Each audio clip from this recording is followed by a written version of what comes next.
Chers amis, bonjour. La montagne Peterbof est non seulement le deuxième sommet le plus important de Maurice, culminant à 820 mètres d'altitude, mais il est aussi un des plus impressionnants, vous êtes d'accord avec moi, avec ce gros rocher suspendu tout en haut. Ce rocher qui a donné lieu de tout temps à des légendes les plus farfelues. Comme par exemple, à l'époque de l'esclavage, esclave, tu peux penser qu'il est en sa rosse là pour tomber, là, l'esclavage pour abolir.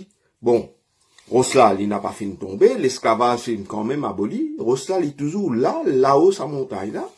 Et il contribue à l'attrait des plus extraordinaires de cette merveille de la nature qu'est la montagne de Peterbof.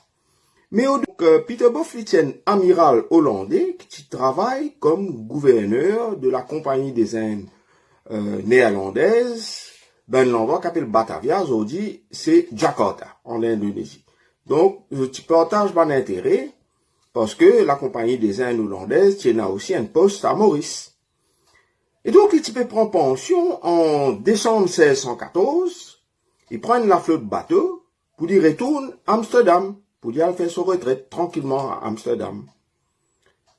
L'autre programme, il disait arrête faire escale Maurice pour y prendre de l'eau fraîche et de la nourriture qui tient en abondance à Maurice, à l'époque-là, parce que tu es dans une tortue géante, oiseaux, fruits, etc. Ensuite, il pourrait retourner à Amsterdam.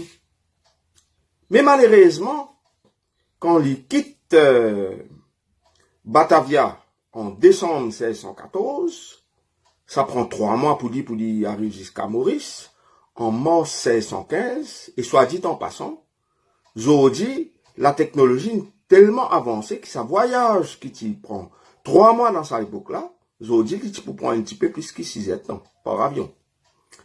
Et donc, les temps, ils rentrent dans les eaux mauriciennes, un cyclone peut battre, et sur la flotte maillonne dans la dent, bateau a crasé contre les falaises de Médine, tout le monde mort dans le bateau Banda, que Peterbof qui était, mais aussi dans les autres bateaux, il y a une seule là-dedans qui s'appelle, un bateau là-dedans crasé dans les environs de Albion, et Peterbof mort et disparaît dans les eaux mauriciennes. Et c'est un peu à son honneur qui, là, fin bâti sa montagne là, le Peterbof. C'est une histoire sombre, tragique, mais qui quand même ramène nous à la période hollandaise, qui est quand même une période qui vient contribuer à l'histoire de Maurice. D'ailleurs, le nom même de Maurice, c'est un nom hollandais, c'est le nom de Maurice van Nassau, le prince d'Orange à cette époque-là, en Hollande.